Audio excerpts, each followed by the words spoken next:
How to Live After Having Eaten from the Tree of the Knowledge of Good and Evil, an essay by Renee Tuga. This essay explores my personal mental and emotional overwhelm due to the intake and processing of information and knowledge and the ongoing disruptions and changes to our society and culture.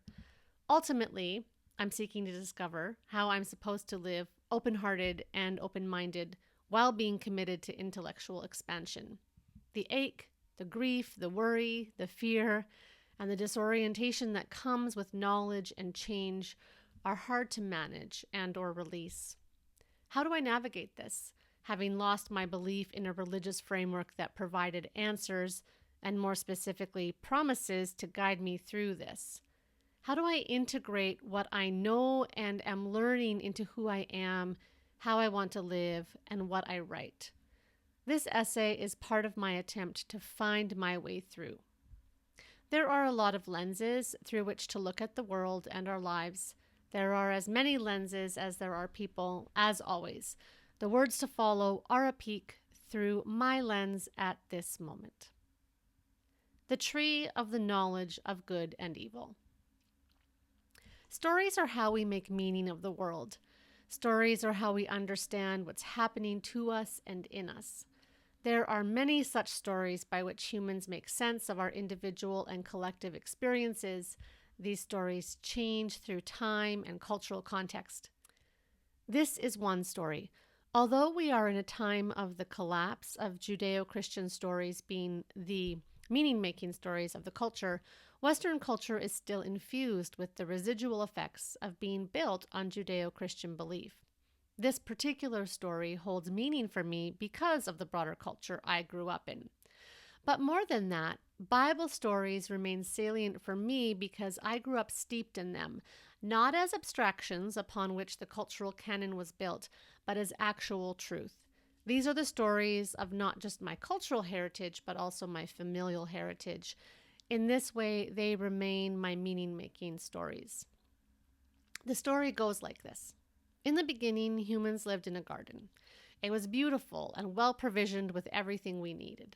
And God walked in the garden and talked to the humans.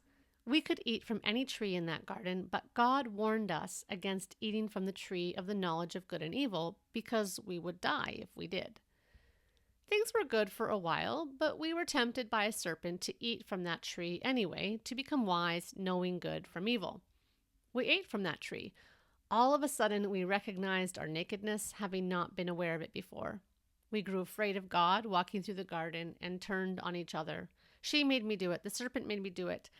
In response to the whole fiasco, God put a hex on everything, and now enmity, sorrow, suffering, pain, toil, and domination would be part of human existence. The story tells many truths about what it means to be human and where we've come from. One of the things it illustrates is what the dawning of consciousness brought into humanity. When we became conscious as a species, we suffered in a whole new way. As flesh and blood organisms with nervous systems, there was always pain, but now we had knowledge, awareness of our actions. Our consciousness made us aware of when our actions against another brought pain, but also when conscious action that caused pain was taken against us. At some level, most of these actions are rooted in the biological imperative to survive. But human actions, though rooted in survival imperatives, reached well past that into committing acts against others and having acts committed against us for reasons not dependent upon mere survival. Though maybe somewhere deep in the recesses of human subconsciousness, survival imperatives or twisted iterations of them still drive it all. I'm focusing on the evil part for now, but eating from the tree of the knowledge of good and evil also gave us consciousness of goodness and our incredible capacity this way. What I'm writing here is not a philosophical, religious, psychological, or evolutionary treatise. I'm writing some stories of my own experience and mapping them onto an ages-old story of meaning that helps explain my experience. Stories within stories. The internet age, or living in a world with unlimited access to information, ideas, and knowledge. I grew up in an age of printed media and television where everything was theoretically knowable but out there. Ideas had to be sought out and brought into your daily life intentionally. Ours was a culturally literate home with newspaper and magazine subscriptions, books purchased and borrowed from the library, an encyclopedia set on the bookshelf, and cable television. Things could be known, but they were still mediated by the publishers and producers of those sources. I turned 20 in December 1995, just as internet access became available to home consumers. The most significant impact this had on my life at that time was its influence on my husband's career in becoming a whatever it is he does with computers, highly skilled knowledge worker. This impact is not insignificant, as Damien's work has not just paid the bills, but also set a particular tone for technology access and interfacing in our home and family culture. The internet didn't revolutionize my relationship with knowledge and ideas until I discovered mommy blogs, roughly 10 years later. Fast forward to the present, where I manage the flow of ideas into my life through the mediums and portals of web searches and web content of all types. Digital newsletters and email subscriptions, online membership subscriptions and standalone products, podcasts, YouTube videos, video streaming services, and print and digital books. VR is not yet part of my personal experience, though AI has become a regular part of my paid work. Like most people, my life is inundated with information and ideas. I consume and produce in this intellectually mediated space for wages, personal entertainment, education, and distraction. I like stories.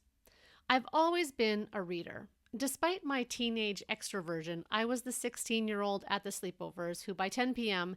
had found a quiet spot in the corner to read my book. And that book was always a story, a novel, maybe historical fiction. I love stories. I love words. I believe in and have experienced words and stories, specifically the reading and writing of them, to be portals to meaning, truth, and knowledge. Of course, this reliance on the written word is also our cultural orientation, but I'm like a fish in water in this aspect of Western culture, not so much in other aspects of my culture. Outside of my formal education experiences, my reading strategy is to choose books that interest me. I don't read things just to learn about something or to become educated. Historically, my threshold for nonfiction that isn't memoir or biography has been low. I have always been more interested in gathering stories to understand people and their experience of the world than I am in understanding the world as an entity that can be studied independently of and outside of personal experience. I don't think such a thing exists. This means if given a newspaper, I would head to the personal interest stories before reading the news stories. This means I have preferred novels, biographies, memoirs, and historical tellings of these types over how-tos and how things work. Because I enjoy and value reading and wanted to be informed enough, as well as answer my own questions and satisfy curiosities that would arise about the world at large, how-tos and how things work did end up in my digital and analog book stacks. But these were outnumbered by pure stories, with how-tos, analysis, and self-help at the bottom of the pile. This included how to parent, how to homeschool, etc. I'm more of an experience-based person for this kind of thing. As I've already mentioned, the rise of the internet and the ease of accessing information in that virtual space, which changed reading patterns and how people in this time access and learn things, corresponded with my progression through early adulthood.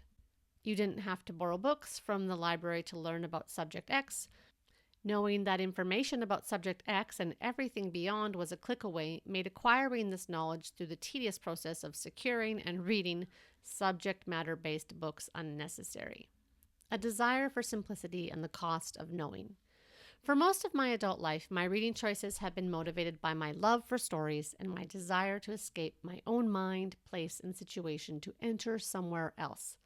But they also reflected my perceptions about my capacities and the boundaries I erected to protect that capacity during the child-raising years. I had the explicit desire and intention to keep my life as simple as possible. Concurrent with my desires for simplicity, and no doubt influencing my wishes, the simple life was a pop culture message that had infused the parenting, homeschooling, and homemaking discourses I was engaged in.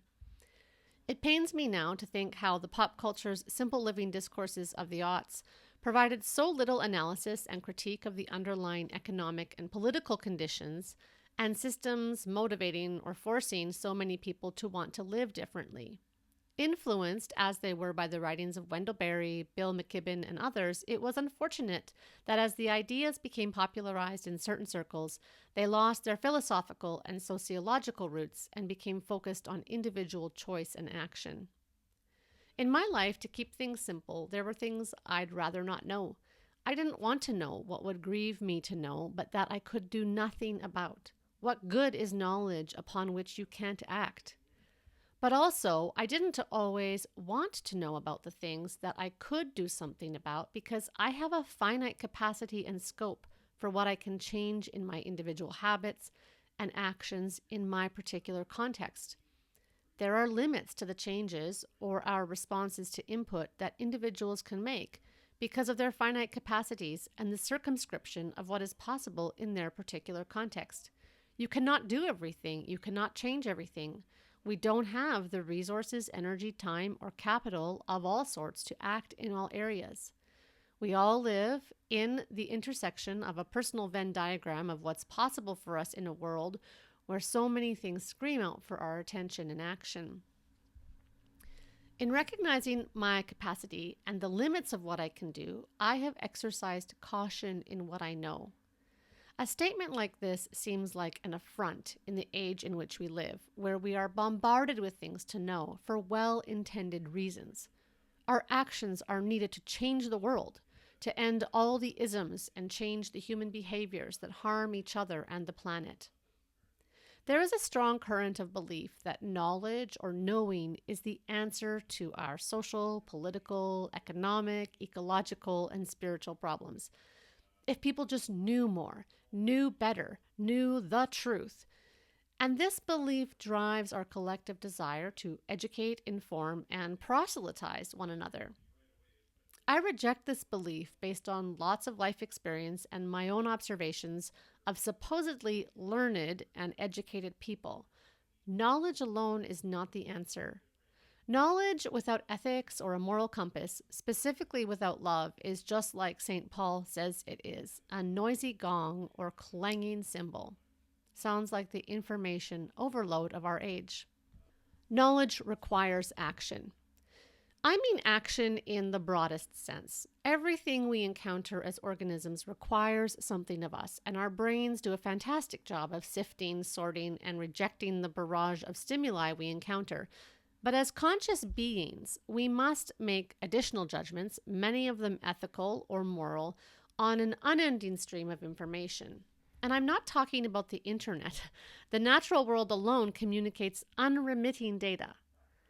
Contemporary experience is a barrage of stimuli and information, and it's not trending down, but just ramping and accelerating up. To manage this barrage, our brain does some incredible wizardry, so we don't think or feel too deeply about most of our encounters. If we felt and thought to the depth of our capacities, we'd probably short circuit. This is a metaphor, but maybe also a literal possibility.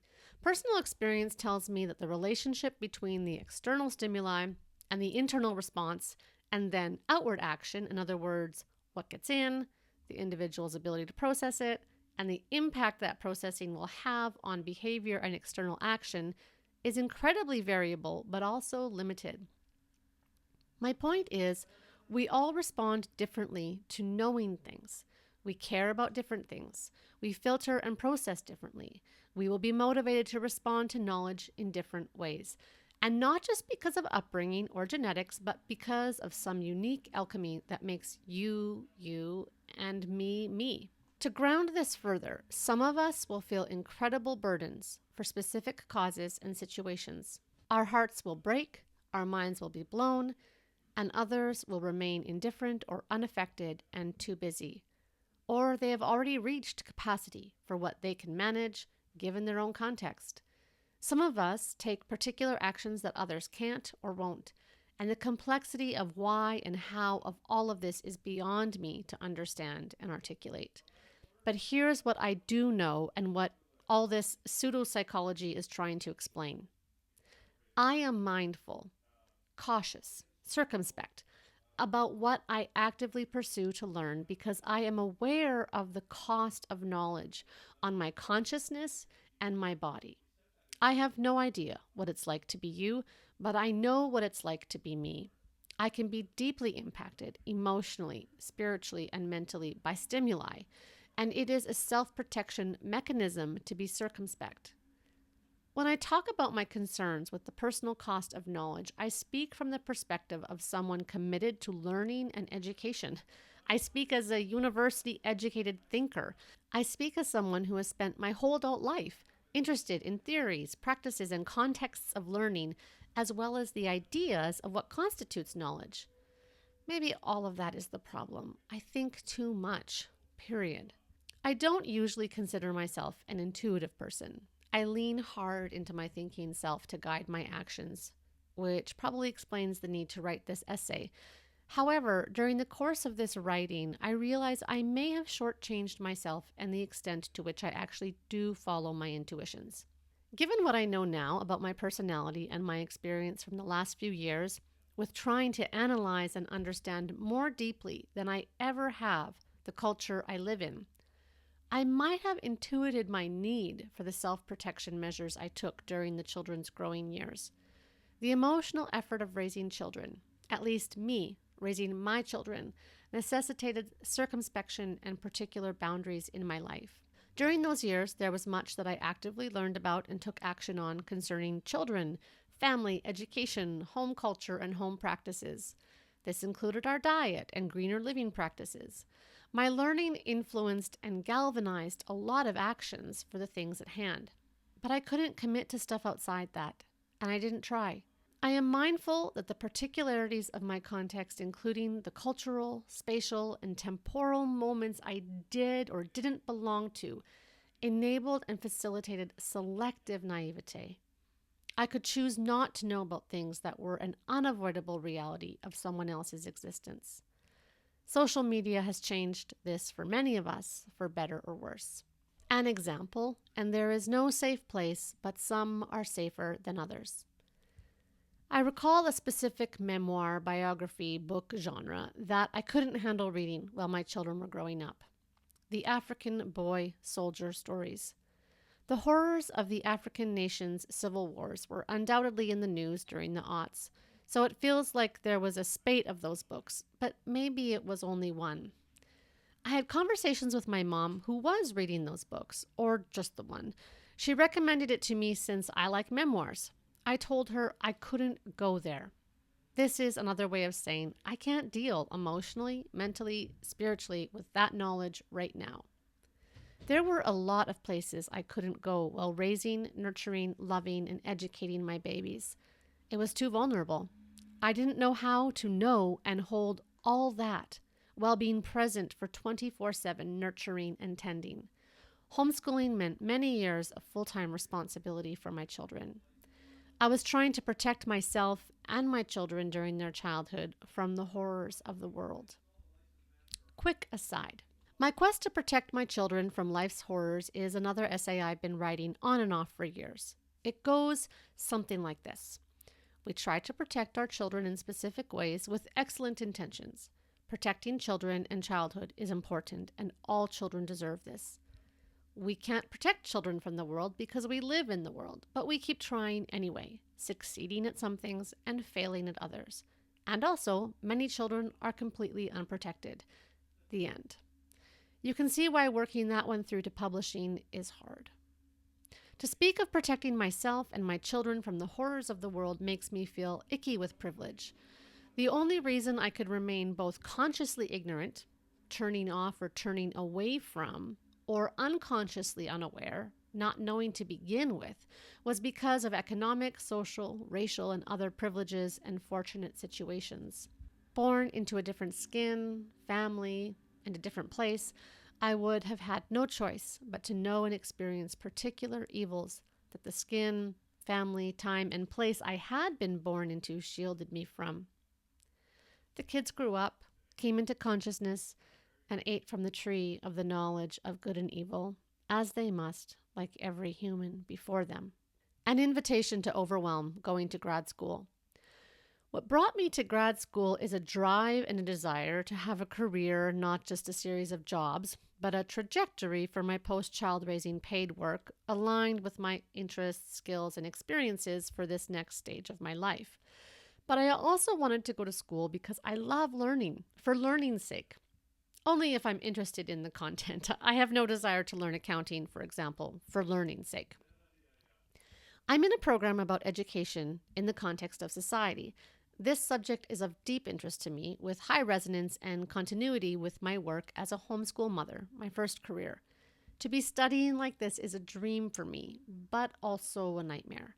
The whole point of being in this program is to expand my knowledge and to teach me the skills and tools for creating and adding to knowledge. It's all about knowledge. And as I've laid out above, knowledge is a type of curse. It requires action. It costs us something. It's its own burden. The knowing has weighed heavy now for several years. It started before grad school, before becoming more educated. Becoming more conscious or cognizant of a particular type of knowledge has amplified the weight.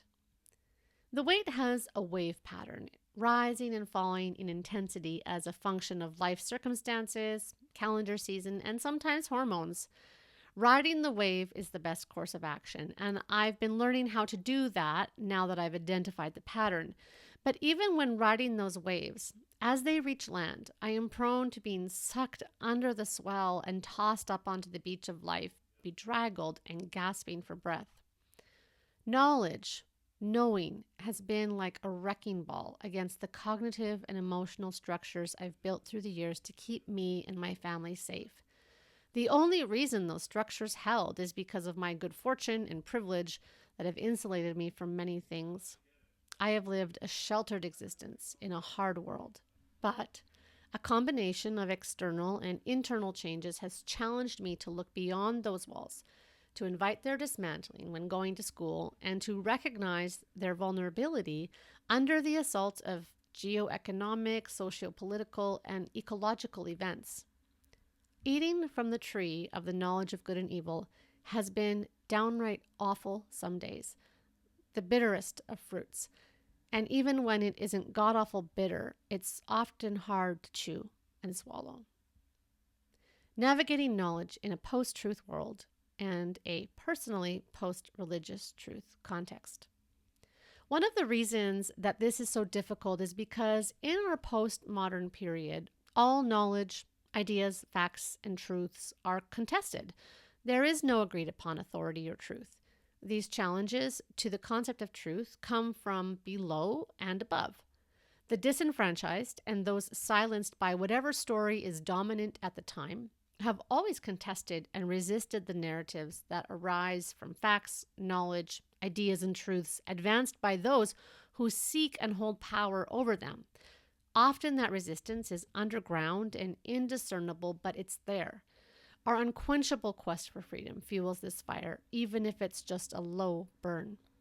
Additionally, since roughly the second half of the 20th century, the challenges to truth have also come from the places where the esteemed knowledge is generated, namely academia, which has been actively contesting and dismantling, for good reason, what we know from the modern era. These challenges to modern era knowledge are what we call postmodernism.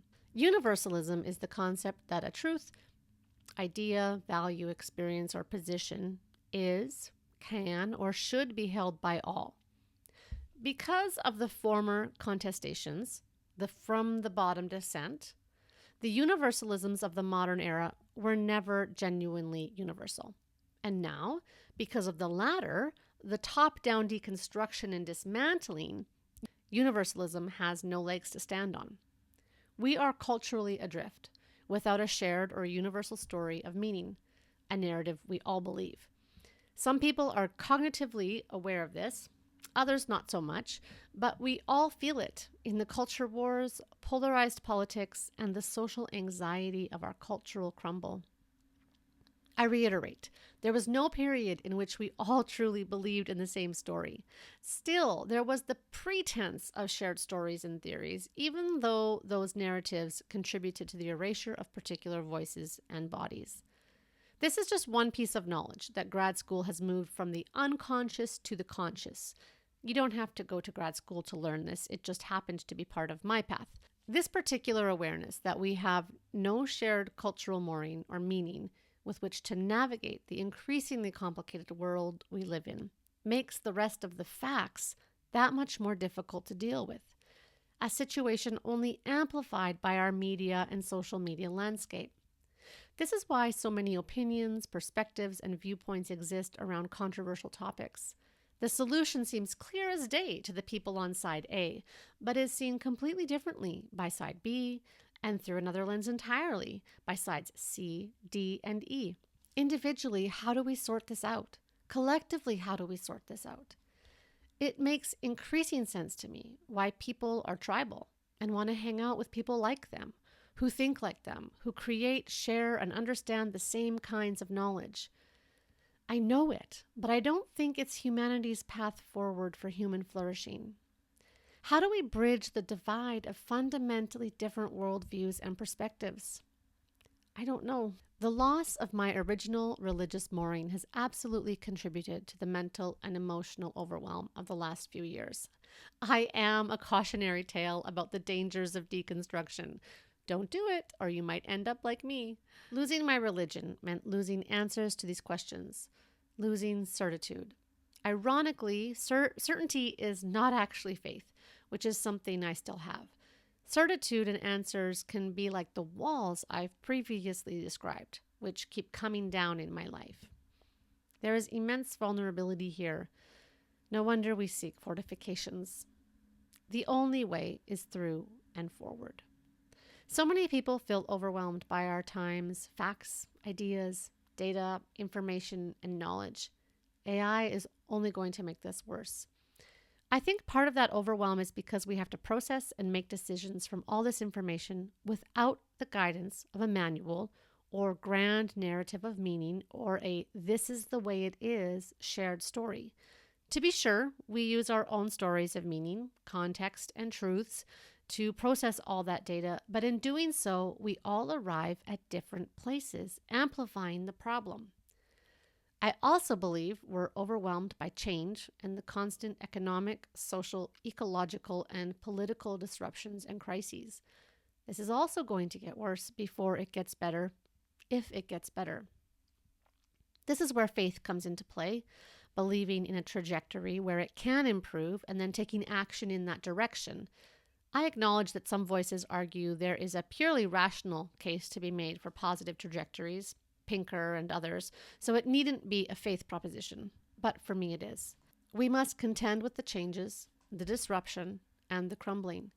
We must look, because what other choice do we have, at the gaping hole in our culture that used to be filled with a shared story of meaning, and come to terms with the fact that without this story, we actually have no culture. Do I want to go back to the previous universal story that could guide us through this time? The one where, among other things, some human beings are more important than others based on how they are embodied? Nope, I absolutely do not want to go back. The only way to go is through and forward, but it's a hell of a challenge when there is no shared foundation. Is it any wonder that those of us who think deeply and care deeply are overwhelmed? More to the point, is it any wonder that I am overwhelmed? That I find myself regularly washed up on shore, looking for a leeward side dune that I can build a small fire behind to warm up and catch my breath? I never wanted to know this much or feel this much. But obviously, another part of me did, because I have a curious mind and an open heart. Damn it. I've always been drawn to the simple life, and actively try to simplify and order my life in response to the complexity and disorder of the larger world. This is necessary, obviously. We can't flourish in physical, emotional, or mental chaos. But more than that, I have a strong desire to retreat, and I can also observe this in particular cultural and religious movements. But ever since we were cursed by our consciousness, that possibility has been closed to us. We're not going back to the garden, but we keep trying. I keep trying, literally and figuratively. How do I write this? As a person compelled to write about my life, I can no longer write from where I used to reside, where I try to shelter myself from many things. Additionally, I cannot reflect upon and understand my own life and experiences and attempt to write about them without historical and cultural awareness. This has always been true to some extent, but has become especially salient in recent years as my capacity and capabilities to hold that knowledge have increased. Having raised my children, the time I can spend devoted to formal and informal study has gone up. I am engaged with a lot of information as I desperately want to understand the world I live in and myself in that world. I want to know, to a greater degree, my own beliefs and values and understand the cultural influence and interplay with my values, goals, and life experiences. As I'm learning and processing all this, I have become more hesitant in my writing. This stems from a couple things. Firstly, writing from this awareness has an undercurrent of despair, as there has been an undercurrent or tug of despair in the experiences that inform these words. There is despair in the words because I feel the despair in culture and society. I don't want to write from this space. I don't want to be that person who writes despair into the story, but neither can I ignore it. It's so hard for me to believe that once upon a time this blog was called Fimby for fun in my backyard. I'm hyper aware of my own glass half empty personality trait, my tendency to envision scary futures and catastrophize. Already riddled by self-doubt, I amplify that when I assess the validity of my cultural analysis through the lens of my personality. I have a propensity to fixate on the potential for danger. I know this about myself, which is also why I am proud, yes, proud, of my orientations to trust and love over fear. It's a choice I make and also a kind of faith. It doesn't come naturally. And something about the choice in trust makes me feel like I am not a zombie to my personality, but a spiritually and intellectually conscious being with some measure of agency and self-determination. I am also hesitant because I never assume that what I experience is normative, that my reality is other people's reality. If everyone else is oblivious to what I'm talking about, it either doesn't exist and my own senses can't be trusted, which is a terrifying prospect, or my senses can be trusted and other people don't, won't, can't see what's happening, which is equally ominous. As I have been reading, listening, writing, and processing knowledge and cultural cues at a rate that an earlier and more naive version of myself could not have comprehended, I have sought to verify the data of my own experience and senses with the collective wisdom of others. Admittedly, I am drawn to expertise and eloquence, neither of which is a virtue or de facto prerequisite for trust. Even so, I have processed enough knowledge and run a sufficient number of personal experiences through an evaluative process, relying on other people's expertise and eloquence to know that I am not alone in my assessments or moments of despair. In fact, I'm late to the party in that regard for all the reasons I've discussed above. There are many verification points, and I've been gathering data now for years.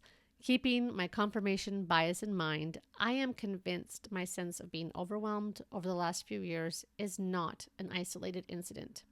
Even so, it's not easy to write about because good goddess, who wants to read this? How do I live this? How am I supposed to live and write both wholehearted and open-minded? What should I do with the desire to expand my mind and understanding when it keeps breaking my heart? What am I supposed to do with the urge to find and know the truth when the journey itself keeps challenging what I thought I knew was true to the point where I wonder if such a thing even exists? How am I supposed to do any of this without a macro culture and shared stories of meaning? Where do I draw the boundaries for my inquiry and openness of heart and mind? Because without borders, there is no self with which to make inquiries. How and where do I protect myself enough to not fall apart? And how do I not lean too hard into the privilege of distancing myself from things I'd rather not know? How do I metabolize all this to energize my growth and service to others? Many voices advocate that we focus on the things we can control in response to this overwhelm, which might be our mindset or our interpersonal relationships. Yes, but we can't mindset our way out of ecological disasters or collective oppression, especially when discourses work overtime to convince us that our sphere of control is tiny to keep us in that exact place. Focusing on our own small realms where we know we can take action must be paired with, at minimum, a recognition of the potential for such a position to perpetuate the very things we are trying to escape in our insular and inward focus. I've been writing this essay for many months now, which gives me plenty of time to weigh it down with more metaphors, hashtag sorry, not sorry, and unanswerable questions, but also to revisit the ideas in different frames of mind and emotional tenor. If I'm writing while feeling despair, I might conclude there isn't any way forward for me, which of course isn't true. There's always some way, even if it's only internal. But even on my brightest day, I cannot easily answer any of those questions. There is no ease here, and it would be immature to seek it. Maturity holds tensions, contradictions, incommensurables, and seeming impossibilities, not squirming away from their reality or the discomfort they create, and not discharging that discomfort onto others. I don't have answers to these questions, but if they do exist, and I'm definitely open to that possibility, I'm not going to find them in isolation. We need each other. We need both like-minded communities and non-tribal, non-identitarian community spaces, spaces where we agree to humanize versus dehumanize the other, allowing us to explore diverse ideas with respect and empathy. I need community to help me instantiate action, to challenge me, and to help me prioritize people over my own comfort. I need community to help me realize that the answers we seek do not exist outside ourselves, but in and through us collectively. We need home. We need physical, emotional, and intellectual safety to retreat, regroup, and tend to our needs while being our authentic selves in an environment of love and acceptance. The fact that not everyone has this safety, either relationally or physically, necessitates the need for people to extend home and belonging to others. We need art and all its derivatives to help us feel, express, and navigate such fraught territory. We need bodily practices that remind us of our holistic nature as body, mind, spirit beings. We need the natural world to ground us and remind us of our place and creaturely status. For me, that means a literal garden.